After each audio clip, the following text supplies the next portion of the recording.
안녕하십니까 성도 여러분. 오늘은 제7과 불멸의 소망이라는 제목으로 이 한 주 동안 말씀을 함께 나누겠습니다. 저는 필라 중앙교회를 섬기고 있는 김경선 목사입니다. 우리 함께 말씀 나누기 전에 기도하겠습니다. 하늘에 계신 아버지 하나님, 오늘 결코 변하지 아니하고 결코 꺾이지 아니할 하늘을 향한 온전한 소망이 무엇인지를 다시 한번 말씀을 통하여 이 한 주 동안 묵상하려고 합니다. 우리의 아둔한 머리를 또 딱딱하게 굳어있는 우리의 심령을 깨워주셔서 부드럽게 하시고, 그래서 하늘을 향한 그 소망이 언제나 우리 심령 가운데에서 변함없이 우리 주님을 기다리며 간절히 그분의 오심을 기대하게 도와주시옵소서. 말씀을 나누는 모든 시간 동안 성령의 교통하심이 우리 각각의 심령 가운데 함께 하시기를 예수님의 귀하신 이름으로 간절히 기도합니다. 아멘. 불멸의 소망이라는 제목으로 우리 한 주의 말씀을 나누게 됩니다. 여러분, 불멸이라고 하는 이 말은 참으로 굳건하고 그리고 결단력 있고 결코 변함이 없는 그런 의미를 전해주고 있지 않습니까? 불멸의 소망이다 라고 이야기합니다. 여러분, 어떤 소망일까요? 자, 기억절 말씀에는 사도 바울이 이렇게 말하고 있습니다. 소망이 우리를 부끄럽게 하지 아니함은 우리에게 주신 성령으로 말미암아 하나님의 사랑이 우리 마음에 부은 바 됨이니라고 기록하고 있습니다. 자, 오늘 서론에 기록한 대로 교회에서 우리가 평안한 중에 소망에 대하여 말하고 노래할 수 있겠지요. 그러나 우리 자신이 극심한 시련과 대면하고 있는 동안에 과연 우리는 그런 평안한 중에 외쳤던 동일한 종류의 소망에 대하여 말할 수 있는가라고 하는 것입니다.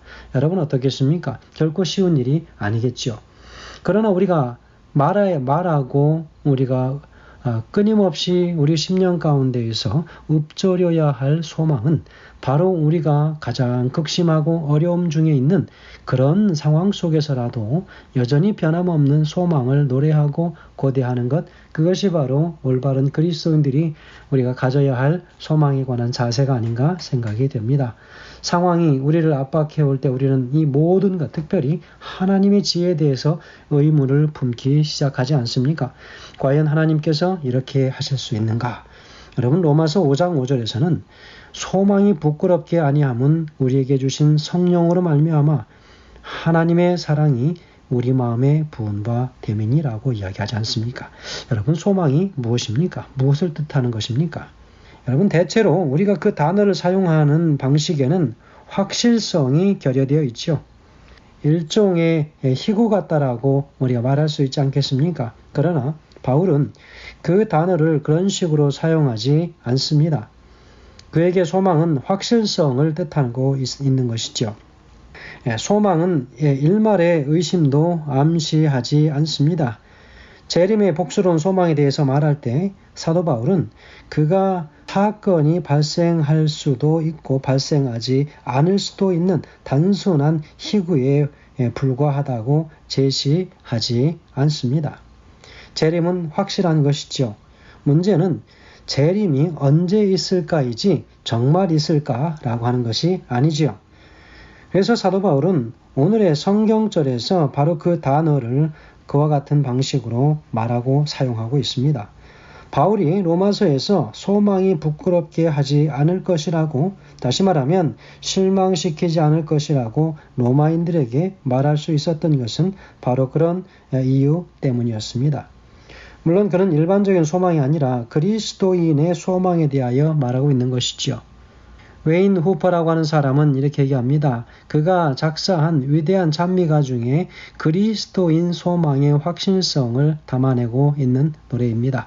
우리의 소망 불타오르네, 재림은 우리의 소망. 우리의 믿음 불타오르네, 말씀에 굳게 선 믿음. 남은 때가 없으리, 주님 다시 오시리. 깨어 노래하여라, 할렐루야 왕의 왕. 우리의 소망 불타오르네, 재림은 우리의 소망. 여러분, 얼마나 아름다운 시구입니까? 이 바울과 웨인이라고 하는 웨인 후퍼는 동일한 생각을 가지고 있는 것처럼 보입니다. 여러분, 그리스도를 믿는 사람들은 실망하지 않을 것입니다. 그들은 확실성을 갖고 있기 때문이지요. 사도는 그리스도인인 바로 우리는 소망을 가지고 있는데, 왜냐하면 우리에게 주신 성령으로 말미암아 하나님의 사랑이 우리 마음에 부은 바 되었다라고 그렇게 부연적으로 설명하고 있지 않습니까? 부은 바 되었다라고 하는 이것은 순한 단어가 아닙니다. 그것은 홍수로 엄물하다라고 하는 그런 뜻을 가지고 있는 부은 바 되었다라고 하는 단어입니다. 그래서 하나님은 그분의 사랑을 이 점암병처럼 한 방울 한 방울 떨어뜨리지 않고 정말 쓰러져 내려가는 이 경류처럼 우리에게 완전히 다 쏟아 부어 주신다고 하는 것입니다. 그런데 바울은 이 사랑에 대해서 말하면서 아주 매우 흥미로운 단어를 사용합니다. 우리는 요한이 사랑의 사도라고 생각하지만 신약에서 116번 등장하는 사랑이라고 하는 이 단어 가운데 3분의 1을 사도 바울이 사용하고 있다고 하는 것 여러분 생각해 보셨습니까? 바로 그는 구원의 계획 전체의 밑바탕이 하나님의 사랑이라고 하는 것을 알고 있습니다. 하나님은 세상을 끔찍히 사랑하셔서 그분의 아들을 보내셨습니다. 바로 이 사랑이 그분의 아들을 보내셨을 뿐 아니라 바로 그것이 우리의 구원을 보장한다라고 이야기하고 있습니다. 이것이 바로 소망이라고 하는 이 말을 하면서 바로 우리를 부끄럽게 하지 아니함은 우리에게 주신 성령으로 말미암아 하나님의 사랑이 우리 마음에 부은 바 됨이니라고 하는 바로 이 말의 해석이라고 볼 수 있겠습니다. 자, 그러면 일요일 소지로 넘어갑니다. 자, 제목은 큰 그림이라는 제목이지요. 자, 우리가 상심하고 있을 때에 우리 앞에 닥친 일의 전부인 것처럼 우리 생각하기 쉽습니다. 그러나 우리는 내 눈앞에 닥친 일보다 더 큰 그림을 가지고 있음을 우리는 기억해야 하는 것입니다. 여러분, 시련 중에 있을 때 하나님의 품성을 올바르게 이해하고 우리가 소망을 잃지 않도록 할 때에 우리는 어떤 삶을 살아갈 때 바로 그런 것들이 가능하겠는가라고 하는 것입니다. 여러분, 대표적으로 하박국 1장 1절에서 4절까지의 말씀에서 바로 하박국은 바로 이런 상황에 대하여 이야기를 하고 있지 않습니까? 그래서 우리는 하나님께서 하박국아 정말 안 되겠구나, 내가 즉시 가서 너를 도와주마 라고 하는 이런 대답을 그들은 보통은 우리는 기대합니다. 그러나 우리 하나님은 하박국을 향하여 정반대의 이야기를 하고 있지 않습니까?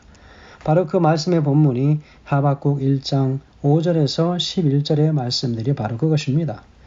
이스라엘 백성이 아수르의 포로로 잡혀갔을 때 하나님께서는 더 두려운 일들이 닥칠 것이라고 예언하고 계십니다. 바벨론이 유다 사람들을 사로잡아 갈 것이었다. 하박국은 12절에서 17절에 보면 하나님께서 다시 부르짖으며 하나님의 말씀 듣기를 위해 기다리고 있다라고 이야기하고 있습니다. 여호와 하나님은 당시 하박국 선지자의 기도를 듣지 않으셨습니다. 바로 2절의 말씀이지요. 하박국은 이 강포, 이 아수르의 강포에 대해서 하나님의 심판이 격렬하게 내려지기를 원했습니다. 그 심판은 그와 의인들에게 구원이 되는 것이었겠지요.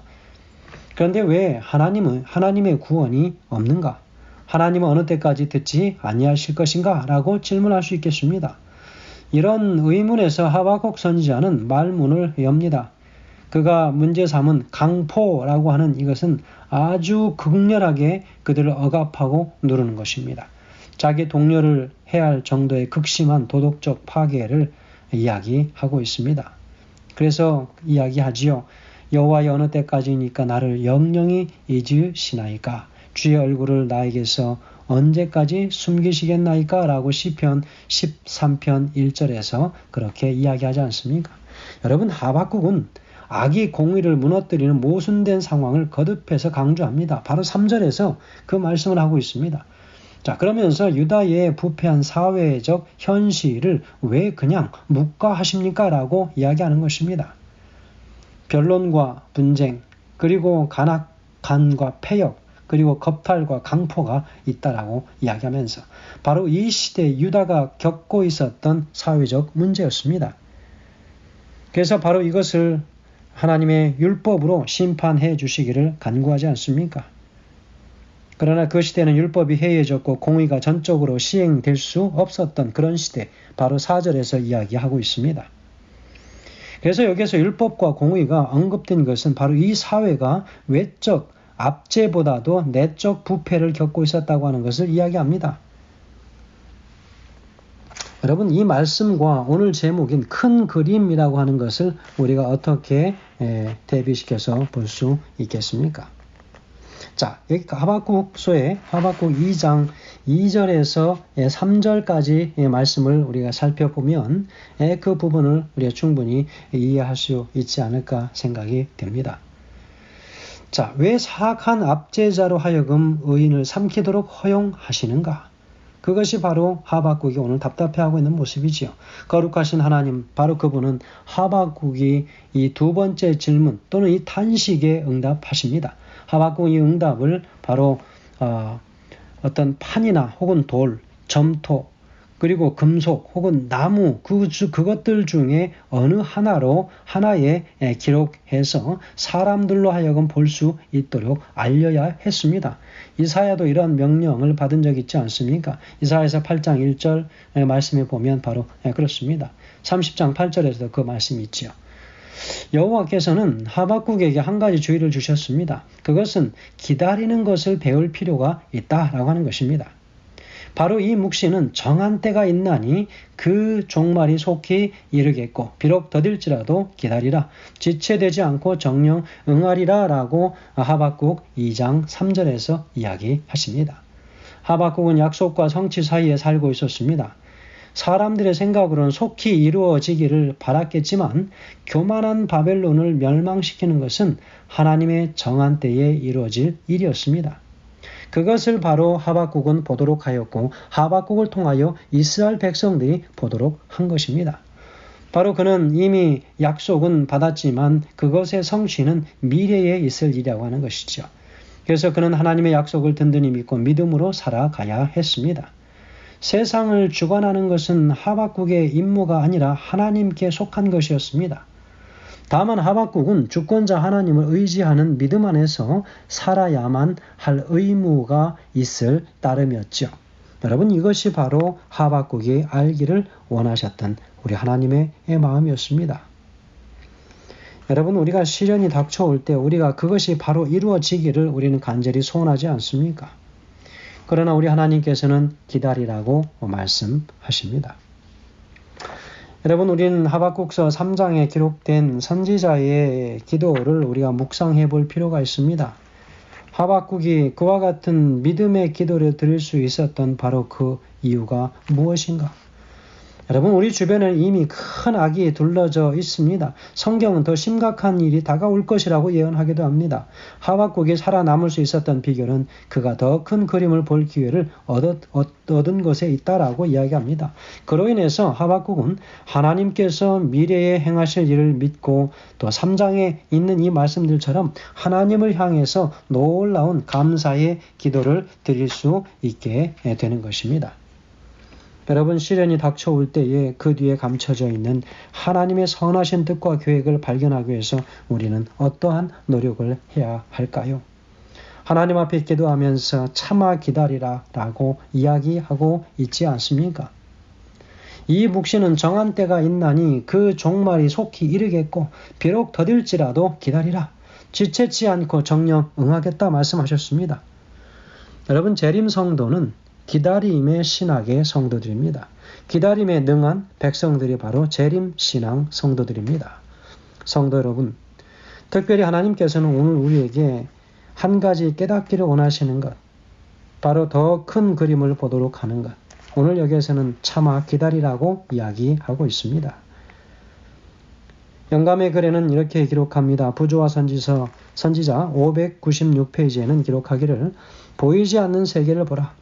눈에 보이는 세계와 보이지 않는 세계를 가로막은 휘장이 들리고 우리는 처음 죄악이 들어온 때로부터 의와 진리가 영원한 승리를 얻을 때까지 선의 군대와 악의 군대가 서로 싸울 것을 볼 수 있다. 이 모든 것은 오직 하나님 품성의 계시에 지나지 않는다. 하나님의 말씀 가운데 나타난 진리를 경건하게 고찰할 때에 학생들의 마음은 무한하신 하나님의 마음과 교통하게 된다라고 이야기하고 있습니다. 우리는 보이지 않는 영적 싸움에서 승리해야 합니다.